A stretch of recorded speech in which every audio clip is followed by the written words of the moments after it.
Bonjour à tous, ici Paul-Hélène Aponceau pour une nouvelle vidéo de Au-delà de l'illusion, YouTube et Odyssée.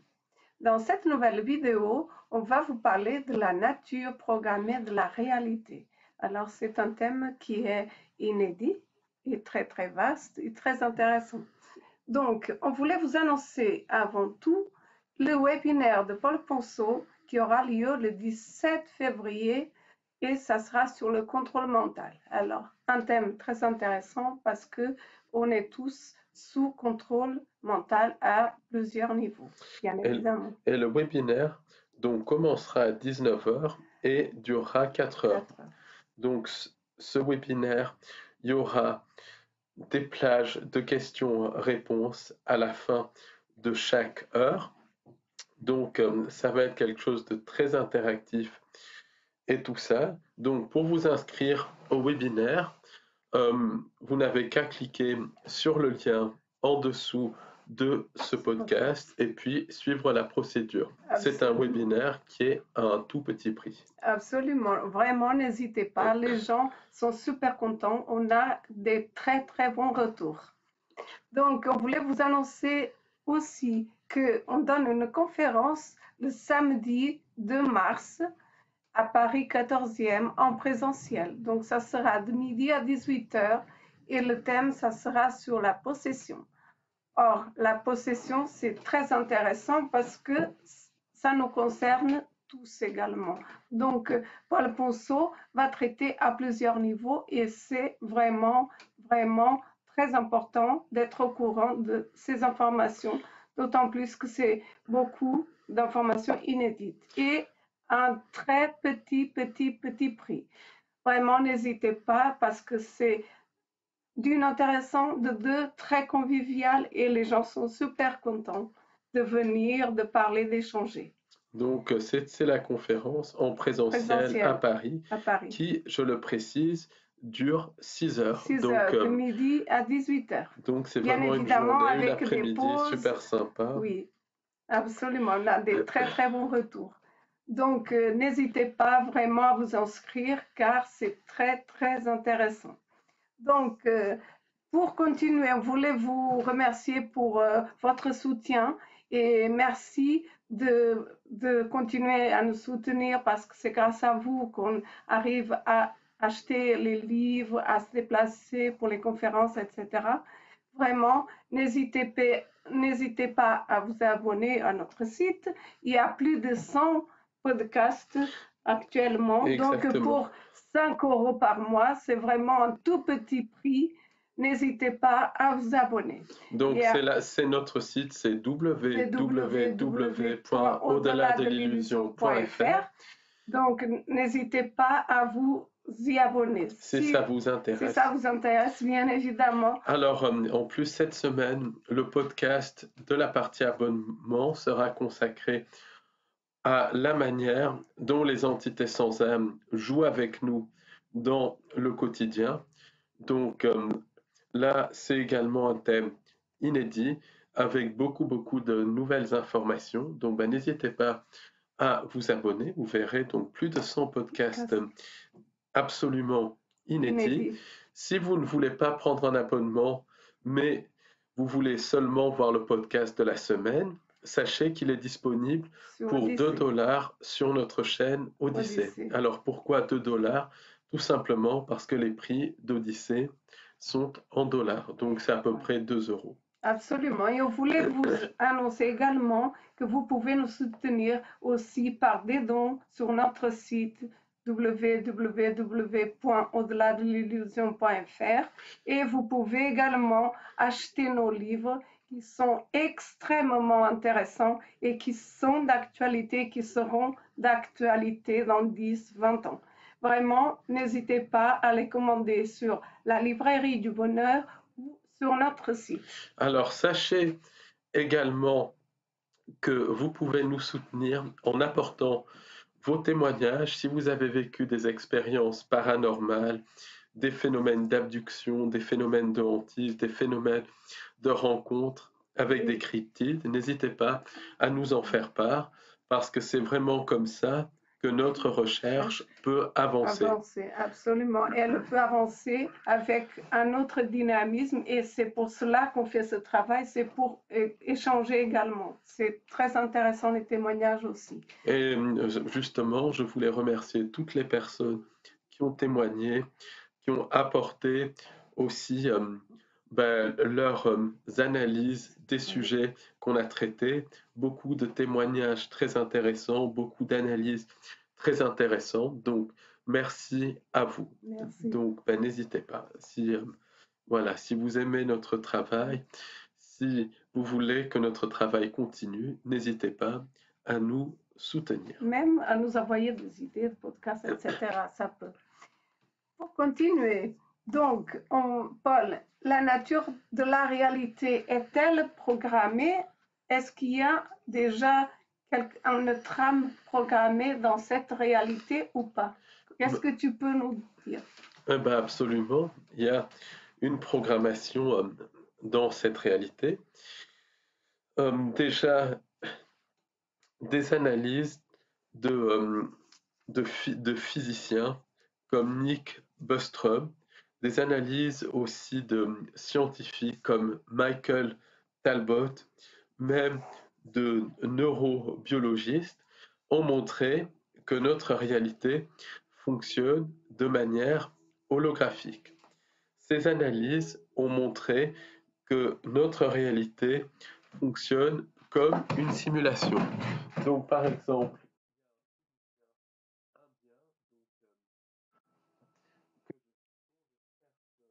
Le livre, le s'appelle Riz.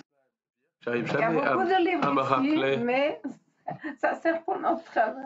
J'arrive jamais à me rappeler de son nom, qui a montré, et c'est un physicien du MIT, qui a montré que notre réalité fonctionne exactement comme une simulation. Comment tu expliques cette simulation puisque on ne la voit pas, on ne la sent pas, voilà, c'est très difficile à comprendre ce concept finalement. Ce concept de simulation, c'est basé sur l'idée de programme, que notre réalité est voilà.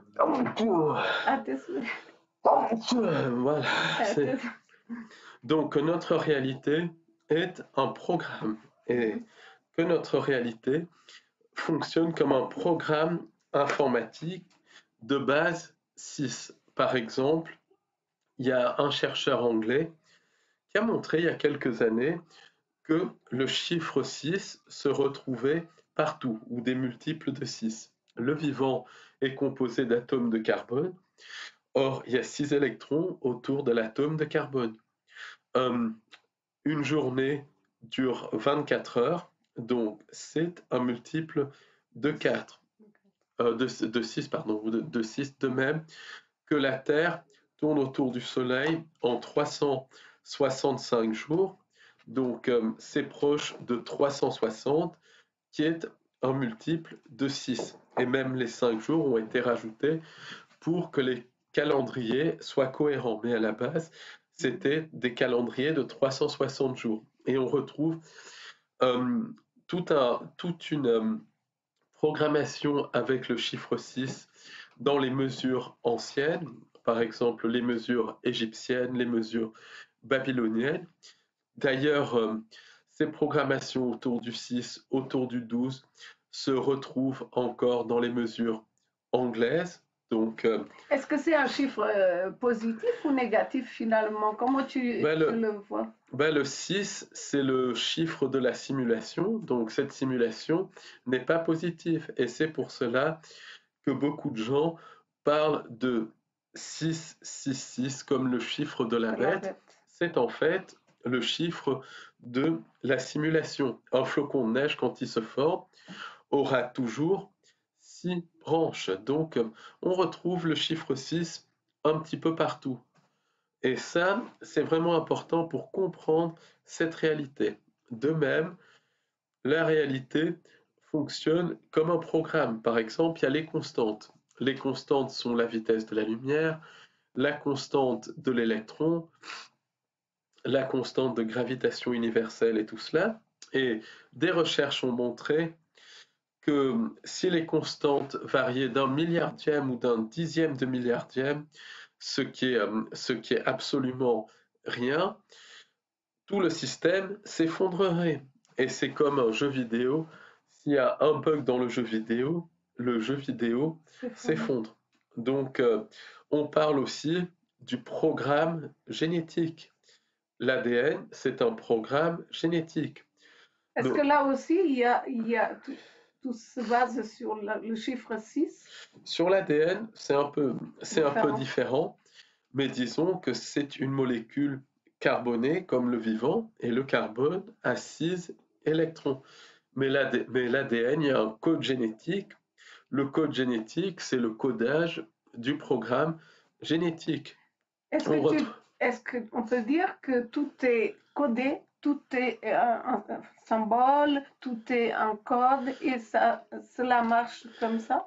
Tout est codé, tout est programmé dans cette réalité.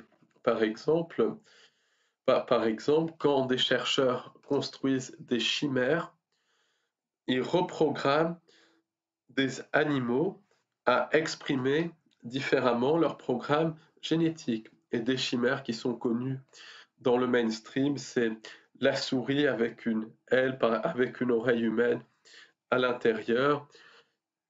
C'est des souris humanisées qui sont dans le mainstream utilisées pour des expérimentations et tout cela. Donc en fait, ce qui se passe, c'est que le programme génétique, le code génétique est reprogrammé pour que la souris ait quelques caractéristiques d'humain. Et ça, ce n'est rien par rapport aux expérimentations menées par le CMI en collaboration avec les entités sans âme qui créent des chimères mi-humaines, mi-animales, ou des chimères un tiers humaines, un tiers entités sans âme, un tiers animal. Est-ce que c'est voulu? Est-ce que c'est pour avoir le consentement finalement pour faire créer des chimères, des bêtes étranges, pour un petit peu habituer l'humain au transhumanisme? C'est une programmation prédictive pour habituer l'humain à cette nature programmée et à la présence de chimères dans cette réalité. Donc, par exemple, dans le webinaire sur le projet Bluebeam, j'ai parlé de toute cette notion de chimère, de choses comme ça. Donc, il y a effectivement un espèce de consentement par les exemples du mainstream. D'autres éléments qui montrent que notre réalité est programmée, c'est la migration des baleines. Donc ça, c'est extrêmement triste, mais c'est aussi extrêmement intéressant parce que les baleines, quand elles migrent, en particulier les baleines grises et les baleines à bosse, elles ont tous les océans pour migrer. Donc c'est plusieurs milliers de kilomètres. Pourtant, ces baleines vont passer dans des endroits où il y a un maximum d'orques qui vont très souvent manger les baleineaux. Donc c'est comme si un programme se mettait en place, un programme basé sur la peur, pour programmer ces baleines à passer dans les endroits où il y a un maximum d'orques. Est-ce que les baleines font comme les humains, par exemple, quand on a des mauvaises pensées, on va faire des mauvais choix? Est-ce qu'on peut un petit peu comparer? Quelque part, oui, puisque les baleines, ça a été démontré que les baleines et les orques sont capables de penser, que ces êtres ont des pensées aussi complexes que les nôtres et un langage aussi complexe que le nôtre. Donc, il y a ces choix et on peut penser que quelque chose, bien sûr, il y a le programme génétique, mais au-delà, il y a d'autres choses qui poussent les bêtes à faire ce choix, entre guillemets. C'est une question très intéressante du reste. Alors, il y a un peu le même genre de phénomène en Afrique où là, c'est beaucoup plus un programme qui se joue. Il y a les gnous, par exemple, qui sont des espèces de buffles qui vont traverser les fleuves aux endroits où il y a un maximum de crocodiles. Or, il y a des endroits où il n'y a absolument pas de crocodiles, ou peu de crocodiles, où les eaux sont relativement peu profondes. Pourtant, les gnous ne traversent pas à ce niveau. Pourquoi? Pourquoi? Ça, c'est vraiment un programme qui se joue. De même, les saumons, ils vont être programmés à retourner frayer dans la rivière où ils sont nés. Et ça, c'est presque au mètre près où ils vont ensuite mourir. Donc on voit très très bien que c'est un programme le qui programme se est joue. vraiment puissant. C'est un programme vraiment Vraiment. puissant. Et puis, il y a aussi des programmes qui sont dans notre ADN, comme le programme de vieillissement, le programme de mort quelque part, avec les télomères qui, à chaque multiplication cellulaire, diminuent en taille. Donc, il y a des programmes un petit peu partout. Cette réalité fonctionne comme un programme. Et ça, c'est quelque chose de fondamental à comprendre si l'on veut comprendre notre réalité. Donc maintenant que l'on sait que cette réalité est un programme, il faut savoir qui est le programmeur.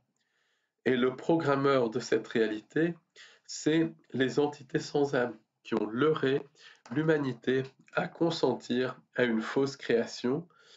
Et basiquement, ils nous ont utilisés pour créer le canevas, les limites de cette fausse création en fonction de nos programmations. Donc, ce sont les entités sans âme qui nous utilisent pour créer le canevas de cette réalité, puisqu'elles ne peuvent pas créer. Et le canevas, c'est en fait la fréquence qui va permettre ou non la mise en place du programme des entités sans âme. Donc il faut bien comprendre qu'on est dans une fausse création qui est contrôlée par des entités non humaines. On est dans une fausse création, mais dans la fausse création, il y a quand même des choses de vraies. Quelles sont les choses vraies qui existent? Les choses de vraies, je pense que c'est l'amour entre deux personnes, l'amour dans, dans une famille, l'amour l'amitié aussi, et tout ça. Ça, ce sont des choses vraies, ce sont des, des sentiments qui sont absolument vrais. Mais la plupart des choses sont une projection. Et en gros, les entités sans âme nous ont leurrés à consentir à la fausse création. Quand on est tombé dans la fausse création, comme on était les gardiens de la vraie création, des animaux, des végétaux et aussi des minéraux, notre chute a entraîné la chute des animaux, des végétaux et des minéraux. Et par exemple, beaucoup de personnes parlent de l'Atlantide. Beaucoup de personnes parlent aussi de la Tartaria. Et le faux âge d'or aussi, est-ce que c'est ça, faux âge d'or, Tartaria, peu importe comment. Est-ce que ça existait vraiment ou est-ce qu'on pourrait dire que quelque part, il y a quelque chose comme cela? En fait, les entités sans âme ont utilisé le faux âge d'or qu'elles ont programmé dans leur programme qui est notre réalité, pour nous leurrer à consentir, parce qu'on venait de la vraie création. Donc, si on vient d'un hôtel 5 étoiles, on consentira à la limite à un hôtel 4 étoiles s'il y a des petits cadeaux, des choses comme ça. Et les entités sans âme ont offert des cadeaux, notamment des technologies, pour leurrer les humains à consentir à la fausse création, d'où le symbolisme de la pomme qui représente la technologie. Donc, le faux âge d'or a été mis en place pour leurrer l'humain à consentir à la fausse création. Ensuite, comme les entités sans âme utilisent ce programme pour extraire un maximum d'énergie physique et psychique des humains, au bout d'un moment, un âge d'or, même faux, n'extrait pas suffisamment d'émotions négatives, d'émotions liées à la peur. Est-ce Donc, qu'on pourrait dire que ce faux âge d'or est un programme? Est-ce qu'on pourrait c'est un dire qu'au programme, bout un moment, il casse? c'est un programme absolument. Et les entités sans âme, à un moment donné, ont greffé une timeline synthétique sur ce faux âge d'or qui correspond à ce qu'on appelle l'histoire mainstream de manière à, de manière à ce que cette timeline synthétique devienne la réalité consensuelle. Et le faux âge d'or est devenu une sorte de réalité alternative. Ce n'était plus la réalité consensuelle. Mais en raison du consentement, les entités sans âme ont gardé des artefacts de ce faux âge d'or.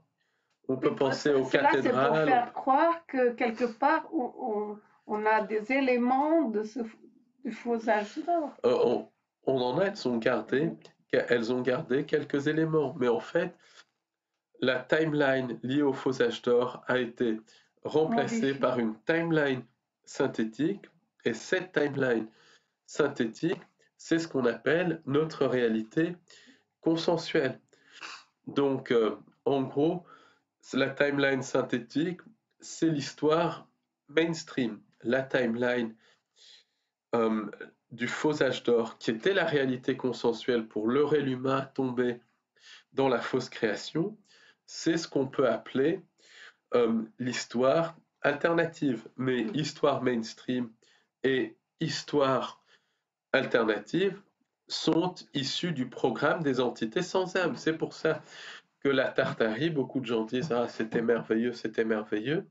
C'était du faux. On nous leurrait à consentir à la fausse création. Et est-ce qu'il suffit que les entités sans âme greffent une timeline, comme tu dis, pour changer ces programmes, finalement? C'est ce qu'elles font constamment. Et ça, et est-ce qu'ils le font au quotidien?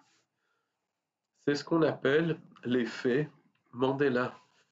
L'effet Mandela, c'est la réalité qui est manipulée, reprogrammée en permanence par les entités sans âme.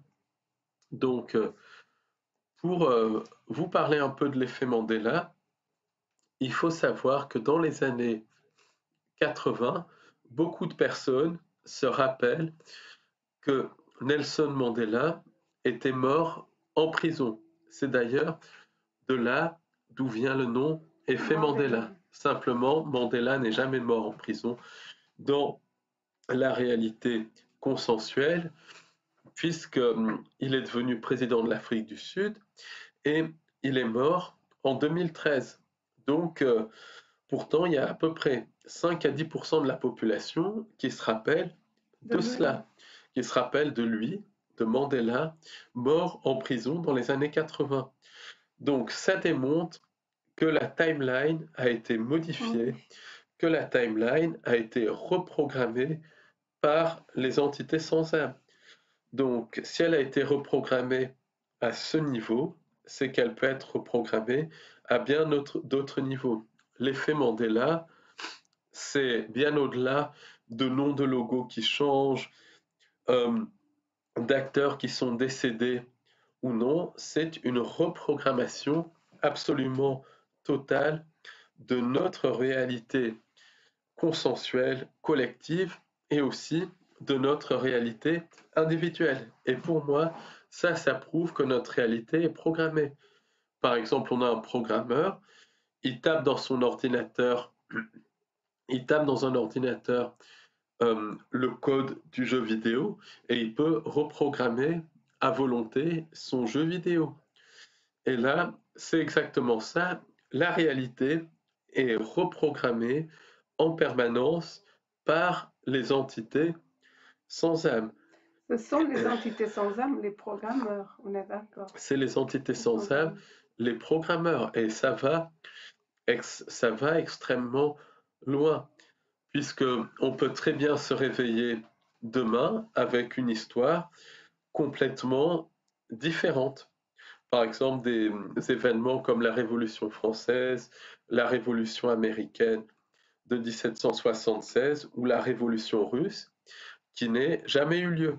Comme cette reprogrammation de la timeline, ça s'accompagne de la reprogrammation de l'esprit, la plupart des gens ne s'en rappelleraient pas. Alors, parfois la timeline est reprogrammée directement par les entités sans âme. Parfois, les entités sans âme vont transvaser une personne dans une timeline alternative, puis effacer totalement sa mémoire de son ancienne timeline et lui reprogrammer des souvenirs de la nouvelle timeline pour qu'il ne se souvienne de rien.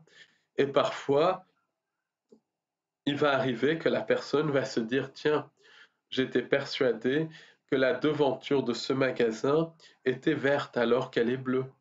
Ou bien j'étais persuadé qu'il y avait tel ou tel restaurant ici, alors qu'il n'y a pas un restaurant, mais une boulangerie ou quelque chose comme ça. Donc, l'effet Mandela, c'est parfois la réalité consensuelle qui est reprogrammée. Parfois, c'est des personnes de cette timeline qui sont transvasées dans une autre timeline et qui fusionnent avec leur double dans d'autres timelines. Mais en tout cas, tout cela ne peut que se faire si il y a quelqu'un qui reprogramme cette réalité en permanence. Et cette reprogrammation de la réalité, c'est les entités sans âme. Il y en a le cas de Madame X, dont on parle dans le livre Les marionnettistes derrière le rideau. C'est très intéressant car suite à la pose d'un compteur, elle est passée dans une autre dimension. Enfin, suite, en tout cas, ça a eu lieu au même moment que le compteur. Et est-ce que le compteur a provoqué un espèce de bug? Est-ce que ça fait partie du jeu des entités sans âme? Toujours est-il qu'elle s'est retrouvée dans une dimension alternative où elle a passé un an. Elle a passé un an où les entités sans âme s'étaient déjà montrées comme des faux sauveurs externes et tout ça, une dimension encore beaucoup plus transhumaine et technologique que celle-là. Très intéressant. C'est un témoignage très intéressant, dont je parle longuement dans notre livre Les marionnettistes derrière le rideau. Mais il y a énormément de personnes qui vivent cela. Pourquoi? Parce que notre réalité, c'est un programme. Donc les entités sans âme peuvent reprogrammer à la fois le programme collectivement et à la fois reprogrammer la timeline d'un individu. Donc là, si la timeline individuelle est reprogrammée, si les souvenirs de la personne sont effacés, les souvenirs de la timeline avant sa reprogrammation sont effacés, les conséquences, la personne ne ressent pas les conséquences de cela. Donc, les conséquences sont beaucoup moins délétères que si, par exemple, les souvenirs ne sont pas reprogrammés. Il y a le cas, j'en ai déjà parlé dans d'autres podcasts, de ce garçon qui vivait avec ses parents une vie très heureuse et qui était très proche de sa mère. Et un jour, son père était parti travailler et la mère s'est mise à pleurer. Donc le petit garçon n'a pas compris pourquoi et n'a même pas noté. Simplement, ça s'est reproduit 2 ou 3 fois. Donc il a trouvé ça extrêmement bizarre. Il voulait en parler à son père, puis les pleurs ont cessé, la mère était à nouveau joyeuse et tout. Et un jour, c'était les vacances scolaires, la mère dit au petit garçon d'aller jouer dans la forêt et que quand il reviendrait, elle lui préparerait son repas préféré, qui était un repas de pâtes avec une sauce au fromage, si ma mémoire est bonne. Donc, peu importe, le petit garçon part jouer, il revient, il voit sa mère qui est là, tout à fait souriante et tout, qui lui a préparé ses pâtes. Et là, il sent l'odeur de cette sauce. Il sent le goût et c'est particulièrement exquis. Et alors qu'il termine, la mère sort de la pièce en allant pleurer et elle se retire dans la chambre. Donc le petit garçon est troublé, il décide de ne pas déranger sa mère. Et 1 ou 2 heures après, le père revient et il dit à son père, mais pourquoi maman pleure tout le temps? Elle pleurait déjà il y a quelque temps, elle s'est arrêtée, maintenant elle repleure. Qu'est-ce qui se passe? Le père lui dit, mais arrête de me torturer, arrête de me faire du mal. Donc le garçon dit, mais si maman pleure tout le temps. Et puis il insiste, il devient presque agressif. Et là, le père lui dit, presque en pleurant, mais tu sais bien que maman est morte il y a 2 ans. C'est pas possible qu'elle t'ait préparé un repas, c'est pas possible qu'elle ait pleuré. Donc le petit garçon va se coucher, il y comprend plus rien, il a à la fois du chagrin et il s'endort. Le lendemain matin, il pense avoir fait un cauchemar, il descend et là son père est en train d'arriver, de partir à son travail et il y a une espèce de nounou, une fille au père qui vient le garder. Donc là, le petit garçon devient très agressif et le père le fait interner. Et après, de fil en aiguille, le petit garçon, comprenant qu'il risque beaucoup, va suivre l'avis du personnel de l'hôpital qui lui disait qu'il n'avait pas fait le deuil de sa mère. Simplement, 10 ou 15 ans après, le petit garçon a écrit un témoignage à l'auteur Tom Lyons en disant que ce n'était pas une question de deuil qu'il n'avait pas accepté. Il avait Et il vraiment avait vécu. vraiment vécu les 2 années supplémentaires avec sa mère.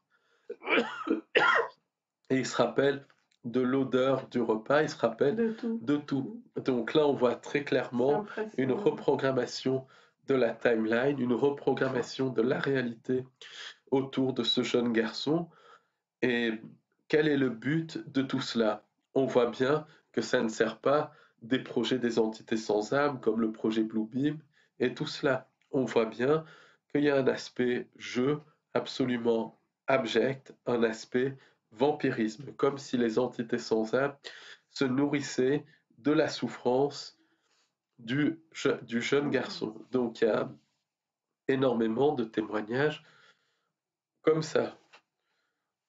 Moi-même, je me rappelle avoir reçu, suite à un repas, suite à un repas ufologique, le témoignage de quelqu'un qui disait qu'un jour de 2001, où il y a eu un grand événement, lui ne se rappelait pas qu'il s'était passé quoi que ce soit. Il se rappelait juste qu'il y avait le décollage d'une fusée, tout un buzz autour du décollage d'une fusée. Et il a dit, il a passé 24 heures dans cette dimension alternative après s'être endormi. Et puis quand il est revenu, il s'est rendu compte qu'il n'y avait pas eu de, qu'il n'y avait pas eu de fusée et tout ça, mais qu'il s'était passé les événements que l'on connaît. Donc on voit bien qu'il y a cette manipulation des timelines, mais c'est impressionnant. Il n'a appris ces événements que plusieurs jours après parce qu'il a passé quelques jours, 24 ou 48 heures, dans une timeline alternative où sa réalité a été reprogrammée autour de lui. Là, on voit bien que pour le bonhomme, les conséquences ne sont pas aussi tragiques que pour le garçon, mais on voit bien que les entités jouent un jeu, qu'elles jouent un jeu avec l'humanité. Et ce jeu des entités avait été compris par des ufologues de pointe comme John Keel, comme Charles Fort. D'ailleurs, un des livres de John Keel a le titre Disneyland des dieux. Moi, je rajouterais Disneyland des faux dieux, et ça veut dire ce que cela veut dire. De même, les Grecs anciens disaient que les jeux jouaient des parties avec le destin des humains, et c'est absolument vrai. Là encore, on ne parle pas de dieux bien évidemment, mais de faux dieux.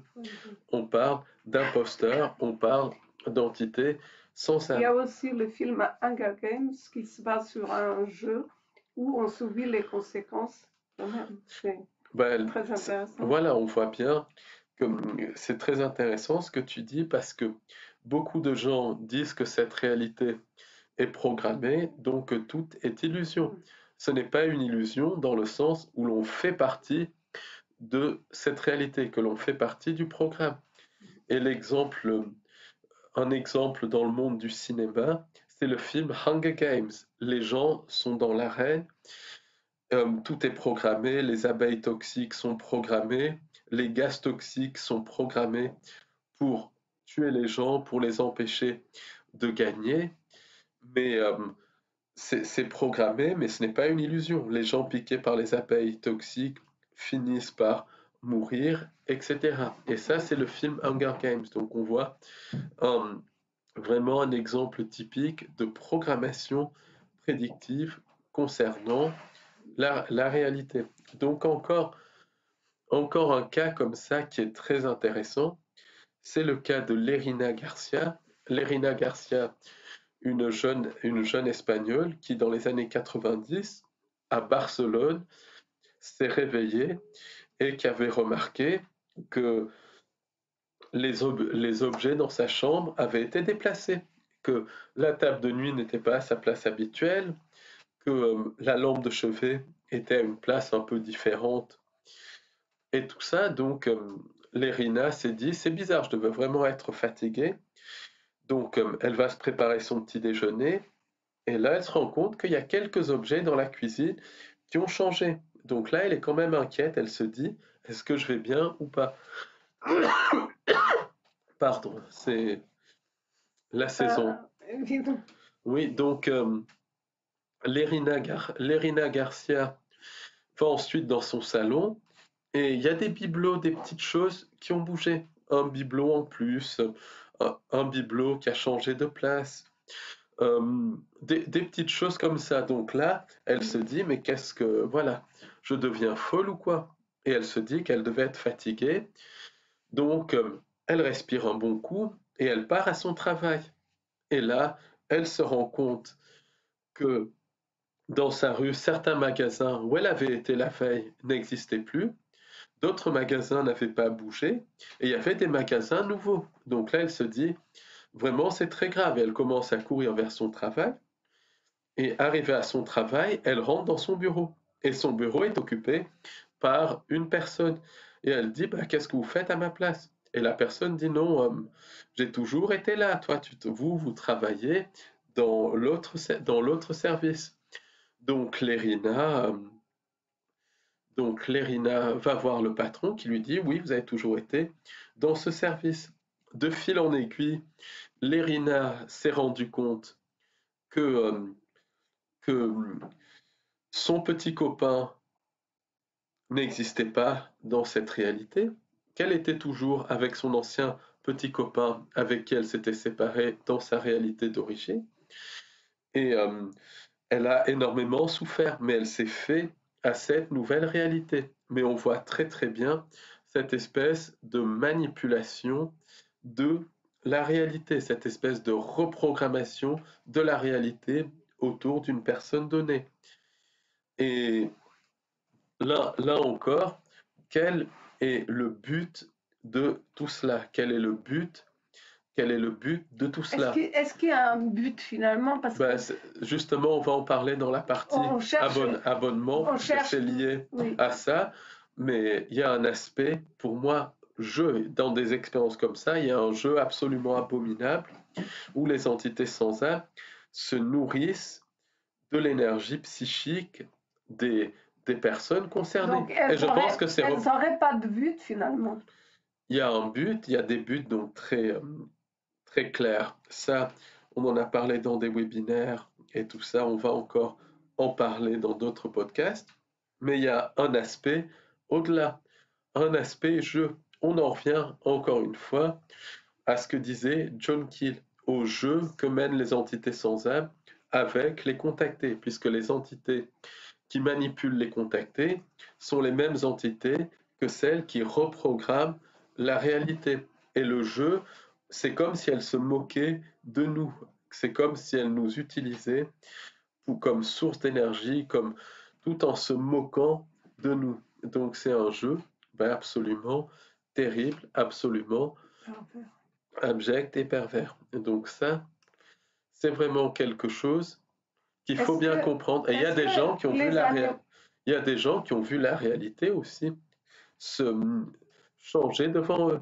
Par exemple, il y a un ami de Matt McKinley qui parlait justement de il était en train de regarder un film, le film Le Magicien d'Oz, donc qui est très très connu, très très connu, et le film donc des années 30, je crois, c'est ça, ou 40, c'est très très vieux. Ce film, d'ailleurs, ça a beaucoup été utilisé comme programmation et tout ça. Donc ça, c'est encore une autre histoire. En tout cas, cet ami était passionné de films. Donc il était en train de regarder Le Magicien d'Oz et il voit quelque chose qui change de couleur. Donc je pourrais plus dire ce que c'était ou c'était quelque chose qui change de couleur, quelque chose qui change. Donc je saurais pas dire ce que c'est.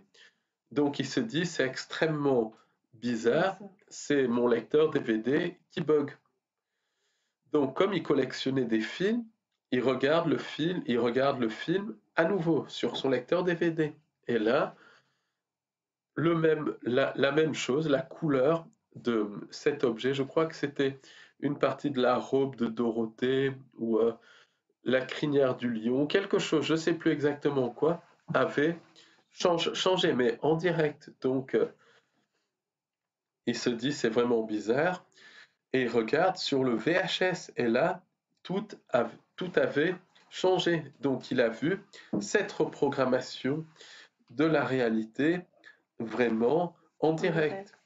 De même, il y a quelqu'un qui aux États-Unis a vu une reprogrammation de la réalité en direct. Il était en train de regarder sa femme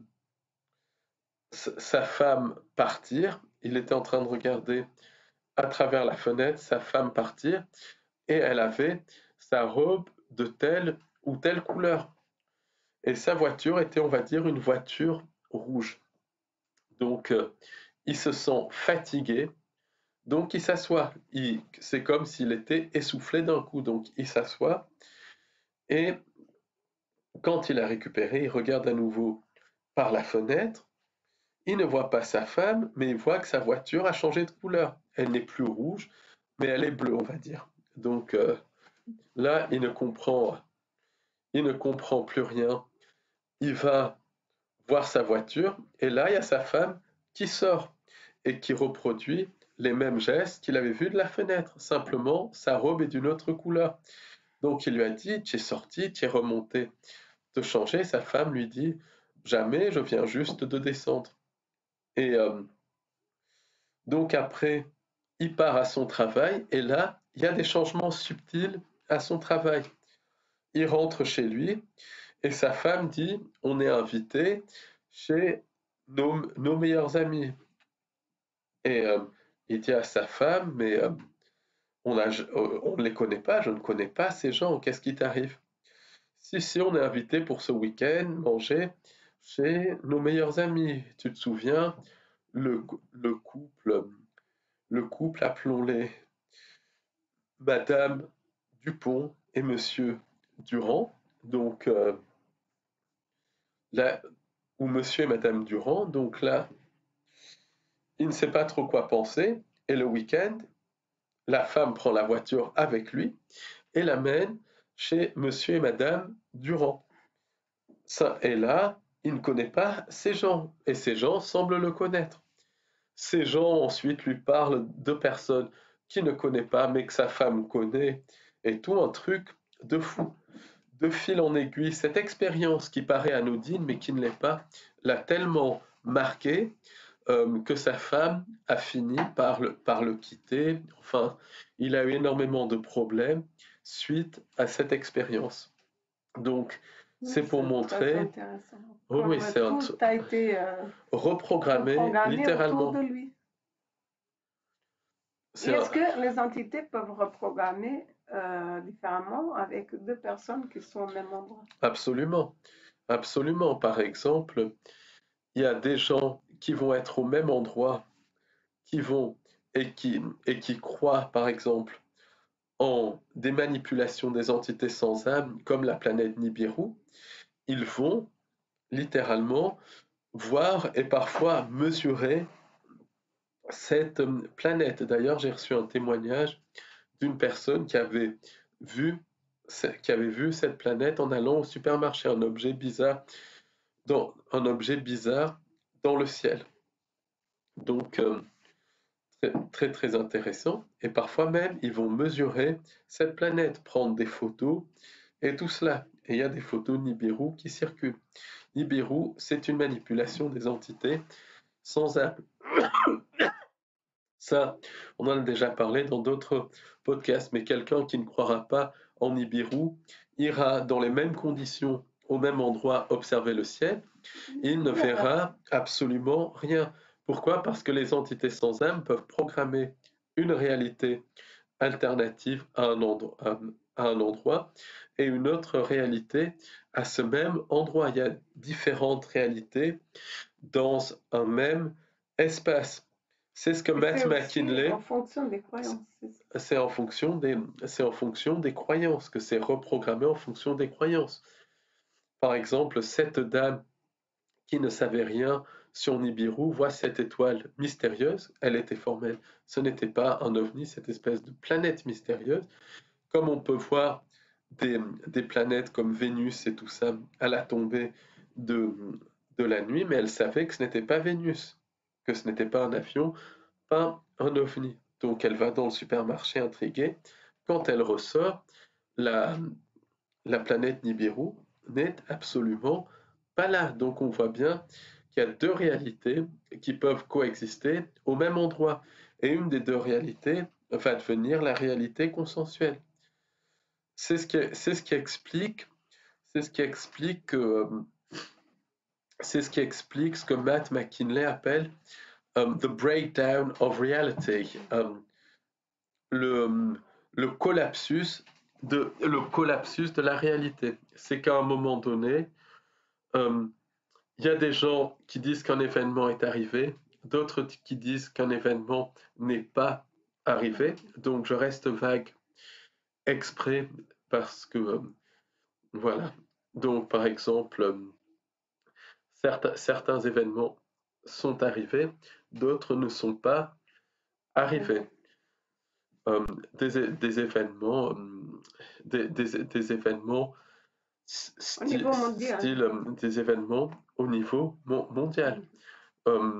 Par exemple, quand il y avait des manifestations en Argentine, il y a des gens qui sont allés sur place, donc en 2002, et qui n'ont rien vu, des journalistes indépendants. Quand quand il y a eu des manifestations en Argentine, d'autres journalistes indépendants qui ne travaillaient pour aucun média, qui étaient totalement indépendants, ont vu des manifestations monstres. Et ça, c'est typique du collapsus de la réalité, de l'effondrement de la réalité. C'est, ça se retrouve avec tous ces événements dont je ne parlerai pas, qui reviennent régulièrement dans les journaux, surtout aux États-Unis. Et des gens vont voir quelque chose à un endroit donné, et au même endroit, d'autres personnes ne vont rien voir. Pourtant, personne ne ment. C'est qu'il y a vraiment deux réalités qui coexistent dans un même espace. C'est ce que Matt McKinley appelle le collapsus de la réalité. Pourquoi? Parce que les entités sensibles peuvent programmer dans un même espace deux réalités différentes, et une des deux réalités deviendra la réalité consensuelle. Et certaines personnes vont être branchées sur une réalité et d'autres sur d'autres réalités. Donc ça, c'est quelque chose qui va extrêmement loin et qui montre très clairement que notre réalité fonctionne vraiment comme un programme. Et parfois, il y a des bugs dans ce programme. Je donne un exemple qui était heureusement sans conséquence. Un jour, il y a quelqu'un qui est assis sur son fauteuil et il voit sa femme arriver de son travail. Donc, la femme, en arrivant de son travail, elle passait par le salon pour aller dans la cuisine se servir un verre de vin. Donc, il entend les bouteilles, la bouteille qui ouvre et tout ça, le vin être versé, et après il regarde et il revoit sa femme repasser au même endroit et qui va se servir un verre de vin. Donc il lui dit, mais qu'est-ce que tu fais? Et sa femme ne comprenait pas, elle dit, non, non, je viens juste de rentrer. Donc c'est comme s'il y avait cette espèce de bug dans le programme. Ça montre bien que cette réalité est programmée. Et puis après, il y a énormément de synchronicité qui montrent que la réalité est programmée, littéralement. Donc il y a des synchronicités positives qui viennent de ce qu'on peut appeler la source, l'amour absolu, Dieu, peu importe le terme utilisé. Et quand on les suit, on va vraiment, ça nous fait évoluer, entre guillemets, si on suit les synchronicités, ça nous fait évoluer, ça nous rend heureux, ça fait que notre vie change en bien. Mais la plupart des synchronicités sont liées aux entités sans âme qui sont capables de reprogrammer la réalité et de mettre en place des synchronicités pour mettre quelqu'un dans une voie de garage. Et si la personne suit les synchronicités, là, ça peut être catastrophique pour la personne. L'exemple le plus typique, c'est Carissa Conti qui était dans l'ascenseur et qui allait signer un contrat à durée indéterminée pour un travail alimentaire qu'elle n'aimait pas, mais elle se posait des questions. Est-ce qu'elle partait en Floride ou est-ce qu'elle signait le contrat à durée indéterminée? Partir en Floride, c'était partir à l'aventure, c'était partir vers l'inconnu avec peu de moyens. Signer le contrat à durée indéterminée, c'était une sécurité dans un bon travail, mais elle n'était pas heureuse. Elle n'aimait pas. Finalement, la raison, entre guillemets, elle suit la voie de la raison entre guillemets, et elle va signer le contrat. Quand elle est dans l'ascenseur, il y a un stylo qui roule dans l'ascenseur. Donc elle se dit, c'est quelqu'un qui a perdu un stylo. Et elle regarde parce que l'ascenseur s'arrêtait à différents étages. Et elle regarde donc s'il n'y a personne dans le couloir, si personne avait perdu un stylo. Et elle ne voit personne. Et Carissa Conti, qui a vécu des expériences d'abduction et d'autres types d'expériences, s'est rendu compte que c'était une synchronicité négative. Donc là, elle a rebroussé chemin, elle est partie en Floride, et bien lui en a pris, puisqu'elle elle a rencontré l'homme de sa vie, Tom Monto, qui est un autre chercheur de vérité, et puis elle a pu énormément s'épanouir dans toute cette recherche. Donc, les synchronicités, c'est typique de cette espèce de manipulation de la réalité par les entités sans âme. Synchronicité négative, mais le problème, c'est que pour distinguer entre synchronicité négative et synchronicité positive, c'est extrêmement difficile. Oui, ma question c'est comment savoir si on est confronté à des synchronicités qui nous paraissent positives, mais que finalement ne le sont pas. Vraiment, comment discerner?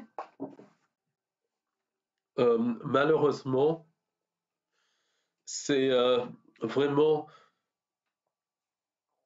ou c'est se connaître comme se connaissait et comme se connaît Carissa Conti, par exemple, qui arrivait à distinguer, mais la plupart du du temps, c'est par l'aboutissement de la synchronicité qu'on l'identifie. Donc c'est ça, c'est assez C'est-à-dire les tragique. conséquences C'est les conséquences après terme de la synchronicité. Et ça s'explique par le fait que notre réalité obéit à une sorte de programme, que notre réalité est un programme et fonctionne un petit peu comme une simulation. Je m'explique. C'est tout à fait officiel. D'ici à 2030, 2040, l'humain pourra intégrer sa conscience dans une simulation. Donc c'est un scénario cauchemardesque qui est en lien avec le transhumanisme, le phagocytage de l'âme, etc. Ce n'est que mon opinion, mais c'est un scénario vraiment cauchemardesque. Et même il y a déjà des, des mondes virtuels, par exemple comme Second Life, Meta et tout ça, où les gens ont un avatar et peuvent vivre dans une réalité alternative, ce qui est déjà abominable. Mais là, l'étape d'après, c'est carrément d'intégrer sa conscience dans une simulation, Est-ce que ça dans peut un être jeu. finalement le choix ultime pour nous, étant Ça peut être le consentement oui, aux entités phagocytage de sans âme et l'âme. au phagocytage de l'âme. Ça c'est un autre débat, mais ça peut être une des manières que les entités sans âme vont utiliser pour nous faire consentir au phagocytage de l'âme. Mais les entités sans âme sont des consciences synthétiques.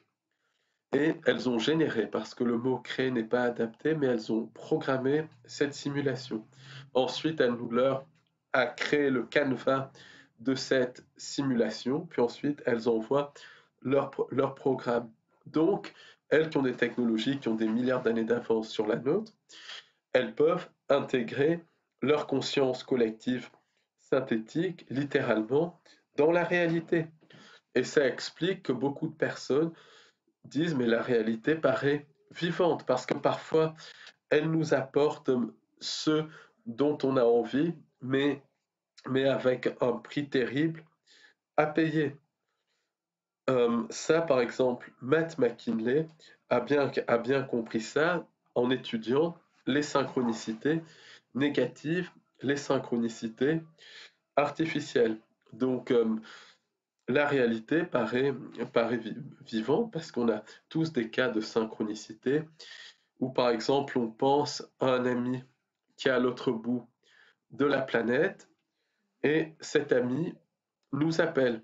Ensuite, en sortant, on voit une publicité pour se rendre dans la ville où réside cet ami. Et puis ensuite, on regarde la télévision le soir et on se rend compte qu'il y a un reportage sur la ville où réside cet ami. Ça m'est déjà arrivé, donc c'est assez impressionnant. Donc on voit très très bien que la réalité joue avec nous, qu'elle nous donne quelque part ce qu'on a envie d'avoir, mais avec toujours un prix à payer si c'est des synchronicités négatives. D'ailleurs, les mythes sur les djinns parlaient des vœux que les djinns réalisaient. Les djinns, c'est les entités sans âme. Ils réalisaient des vœux, mais avec des conséquences absolument terribles. Donc, les entités, donc les synchronicités s'expliquent par le fait que les entités sans âme peuvent inclure leur conscience synthétique dans cette réalité, et donc cette réalité devient vivante, même si c'est une vie synthétique et tout cela, et c'est ce qui explique en partie les synchronicités et tout ça. Donc c'est quelque chose qui va vraiment très très loin. Oui, oui, c'est vraiment un concept. Est-ce que tu penses qu'en étant conscient qu'il y a ces synchronicités, tu peux te fier quelque part tout en en ayant du discernement? Je pense que l'information peut aider parce qu'on peut distinguer entre synchronicité négative et synchronicité positive grâce à l'information. Donc je pense que l'information peut aider, mais après c'est très difficile quand même de discerner. Après, si on est conscient de ça, je pense qu'on est beaucoup moins affecté parce que les synchronicités agissent quand même au niveau du subconscient. Donc, quand on devient conscient de ça, je pense qu'elle nous affecte moins. Oui, mais les entités sont très évoluées, mais pas au niveau spirituel. Les entités font des copies, ils répètent des scénarios. Ils ne sont pas plus intelligentes que nous, n'est-ce pas? Non, ils sont plus évolués Mais technologiquement, mais pas spirituellement. pourquoi on tombe toujours dans leur piège? Ça, c'est parce que, et ça fera l'objet d'autres podcasts, qu'elles peuvent imiter nos pensées, parce qu'elles peuvent manipuler la réalité. Et là, on rentre dans des domaines comme le travail de Jerry Marzinsky, de Sherry Swiney et tout ça, donc c'est extrêmement intéressant d'étudier cela à ce niveau. Donc, pour conclure, on est des êtres créateurs et les entités sans âme nous utilisent pour créer une réalité de basse vibration. Donc tout le cirque qu'il y a autour de nous est là pour nous tirer vers le bas. Ça agit sur le subconscient, il y a des notions qui sont chargées de virus psychiques et tout ça, qui sont répétées sans cesse dans les médias, donc ça agit sur le subconscient. Le subconscient est lié avec l'ADN qui nous permet d'interagir et de créer la réalité. Donc c'est déjà prendre conscience que tout est fait pour nous tirer vers le bas, pour qu'on crée un canevas de réalité compatible au niveau individuel et collectif avec le programme des entités sans âme. Donc vraiment, la piste principale, ça passe par se créer son propre bonheur dans l'ici et dans le maintenant. Ça passe par vraiment vibrer au-delà des entités sans âme. Et se créer son propre bonheur, ça peut être quelque chose de très simple. Ça peut être une promenade dans la forêt, ça peut être prendre un café avec un ami, s'occuper de ses animaux, faire son jardin, récolter des fleurs, mais c'est des choses simples pour qu'on se crée son propre bonheur dans le quotidien, pour qu'au niveau individuel, on crée une réalité qui vibre au-delà des entités sans âme. Et ensuite, c'est transmettre ce bonheur à un maximum de personnes pour que de fil en aiguille, on crée un canevas de réalité, en tout cas, qui vibre au-delà des entités sans âme. Ça paraît très difficile, mais finalement, c'est possible. C'est possible, d'autant plus que l'humain a une connexion divine, donc on peut élever notre vibration quasiment à l'infini. Mais les entités sans âme n'ont pas de connexion divine. Donc elles ne peuvent pas élever leur vibration au-delà d'un certain seuil, ou leur fréquence plus exactement, au-delà d'un certain seuil. Donc vraiment, vraiment, et c'est très important, pour moi, la clé, une des clés en tout cas, c'est se créer une réalité individuelle et collective, ou un canevas de réalité individuelle et collective qui vibre au-delà des entités sans âme, pour que notre réalité ne soit plus compatible avec leur plan, pour qu'on devienne vraiment des êtres créateurs.